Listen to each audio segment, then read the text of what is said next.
Welcome back to the Barca Breakdown. My name is Adam. I'm here with Yus. What's up, guys? Smash that subscribe button because we had a huge draw today in the Europa League against Galatasaray 0-0. Not too happy with this outcome, Adam. But, it is a game that is going to be important coming into the next week when we play them in leg 2.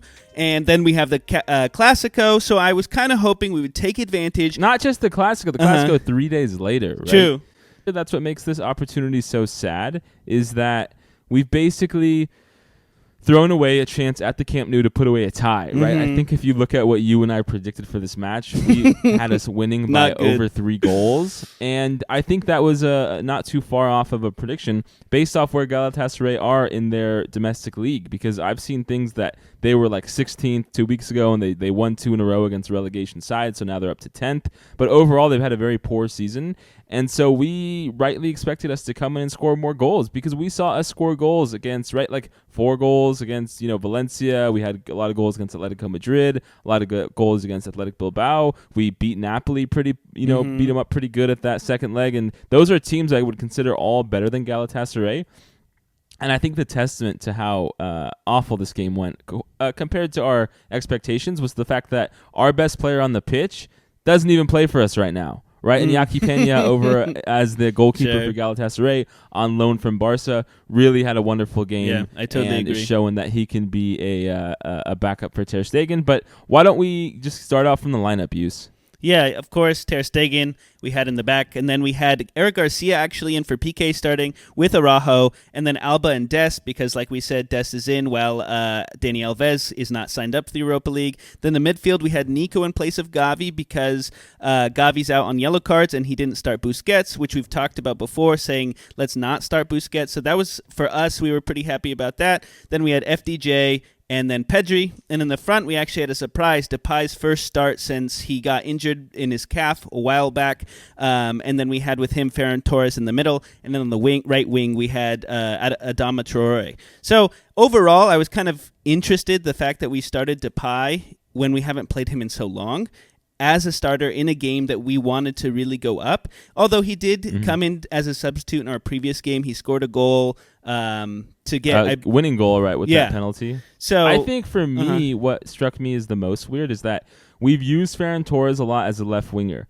And that's a spot where positioning and his dribbling and his ability to pass to Jordi Alba and to other teammates really pays off. But what we've said with Ferran Torres on the left wing so much is, and everyone's saying this, right? He's just not finishing yet. And it was odd to me to have him in a big Europa League tie again where we're at home and we have a chance to put it away, have Ferran Torres start as like the striker in this formation. Memphis Depay hasn't looked great as a striker, but I do think it would have been better for us to swap Ferran Torres and Depay on the field and have, Ferran continue to play from the wing, which is where he's shown some very good spots of his game. And then I think, listen, we don't have Gavi.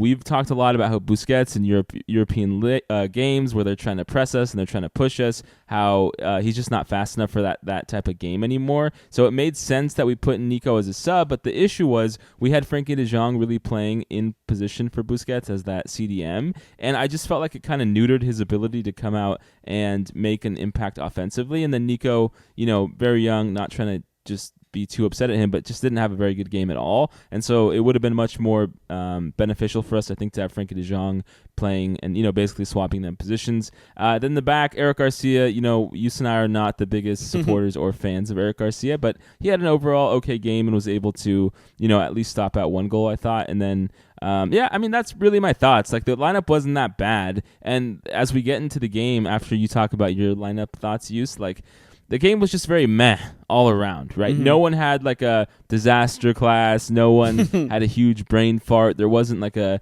giant issue that you can tear apart this game and point to. It's just overall, the team didn't play well enough as a whole. And, Traore, I thought was putting in too many crosses that were going nowhere. Dembele lost the ball a lot, but I'm rambling a little bit, Yus, because this game was a bit frustrating for me. So why don't you let us know your thoughts on the lineup and then how the game went on? Yeah, overall, I pretty much agree with you. I thought, though, Ferran Torres coming out into the beginning of the game, he had some good opportunities and good connections, good runs, I should say, with Jordi Alba connecting to him. And so I thought, if that was how he was going to play the game, making runs into the box, breaking off some defenders, and trying to take opportunities. Normally, right, we see him skying shots that he's open in or getting one-on-one with the goalie and skying those shots. But in this game, it seemed like he was trying to make runs, position himself, and try to take these opportunities. But I think those opportunities just got snubbed out early in the game. And then after that, he just fell short. And so in every aspect, I don't think he was making runs. I don't think he was opening up space. There was no connections with people. I also thought, I agree with you with the midfield. For example, Nico was not doing such a great job overall, and FDJ was definitely trying to facilitate a little bit more, not making. But I thought, with Depay, Ferran Torres, and Adama Traore, I thought that would be enough offense that Frenkie de Jong wouldn't have to move so far forward and create chances himself, because I think Depay was making opportunities, and he even had a pretty good free kick goal in the first half, I believe, or the second half, I don't remember. But overall, I think that the first half, we maintained possession a lot of the time. We just had a really hard time breaking their defense. And then we fell short when they countered us, right? We had a couple opportunities where we were pretty scared. We thought that the ball was going to go in. Luckily, Galatasaray are not the best goal scorers, as you can see from their place in their league, as well as I think they've only won 3 games in the last 17. So really, this game should have been pretty dominating for us, and we should have been able to score early, but we just couldn't put the pieces together. We weren't connecting very well. No passes were connecting, like you said, with Troy skying passes over. On that, man, for me, what was weird is, okay, so Traore is going to... So first off, this team parked the bus, right? Sure. In a way that we haven't seen in quite a while. Like, even in La Liga against some of the lower level teams, I haven't really seen them park the bus this much. I mean, it was really a very negative play. It reminded me a lot of Napoli in the last 20 minutes of the first leg this season, where you could just tell Galatasaray really had no interest in ball possession at all, and were only going to hit us on the counterattack, which is probably the best way for them to play against Barcelona.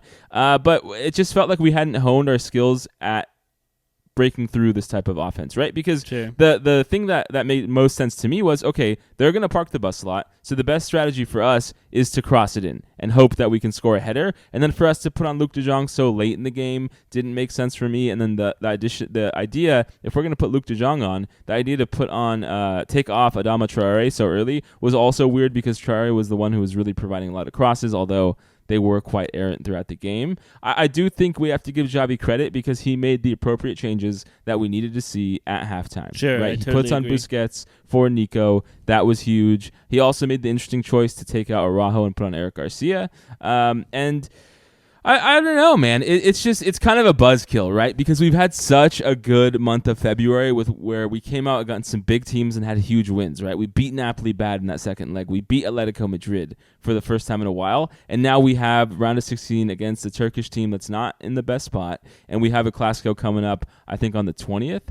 So I was really hopeful that we were going to come out here and just kind of continue this gravy train of us putting up amazing performances, of Traore getting assists, of Dembele coming on and dazzling us, of Aubameyang putting some goals in, maybe Luc de Jong a late goal, and we just really didn't get that. And it's like we have to harness this inside of ourselves, because we mentioned this a lot throughout the season, even when Koeman was here, when Xavi took over, that this is a young team and there's going to be pullbacks, right? Sure. It's not like we're just going to continue to improve and, soar off into the sky and just never have any drawbacks. And this is one of those games where there was a drawback. It's not the game I thought would be the drawback, but here we are. And so some of these games, you just have to be like, all right, well, hey, we have 90 minutes left to prove that we belong into the quarterfinals of the Europa League. Galatasaray fans are pretty crazy, and they're going to have a crazy home atmosphere, and we might also have to do some rotations for Real Madrid and El Clasico, but we have 90 minutes to prove we're a better team, and we are a better team, and I think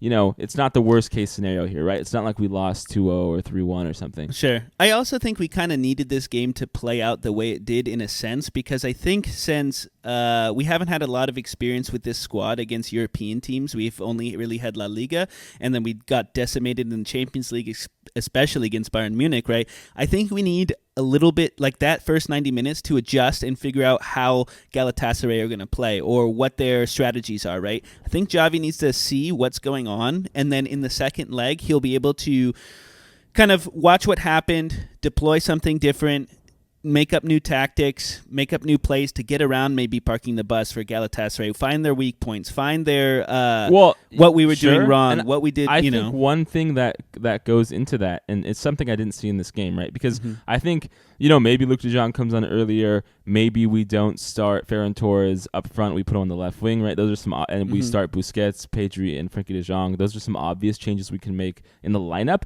I think tactically, there were quite a few times when a team's counterattacking you, the best thing to do is to counterattack them back, right? Because they have all of a sudden, for the first time in the game, stopped parking the bus, put forward some of their midfielders and attackers, and I felt like there were opportunities after their counters where we could again counter them, and the team didn't really seem like they wanted to do it. It seemed like, our preferred method of attack is to, hey, let's get the ball, let's control it, and let's move it forward methodically.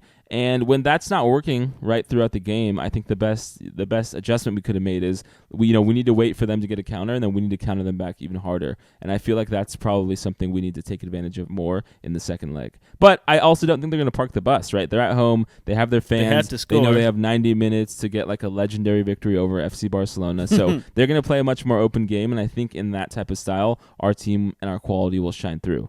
And, I think the only thing we have left, right, is we got one La Liga game coming up before this big stretch of Galatasaray second leg and then El Clasico. We got Osasuna coming up this Sunday. I will be alone because Yus will be away. So, Yus, any final thoughts before we tell everyone to subscribe again? We just got to play better, man, and I think we will. We got 1 week coming in for you guys to get that after we destroy Osasuna. I'm pretty happy. Smash that subscribe button because we're going to bring you more content coming through, and support Adam on Sunday's Breakdown because, again, he'll be alone. Thank you guys for supporting us. Have a good day.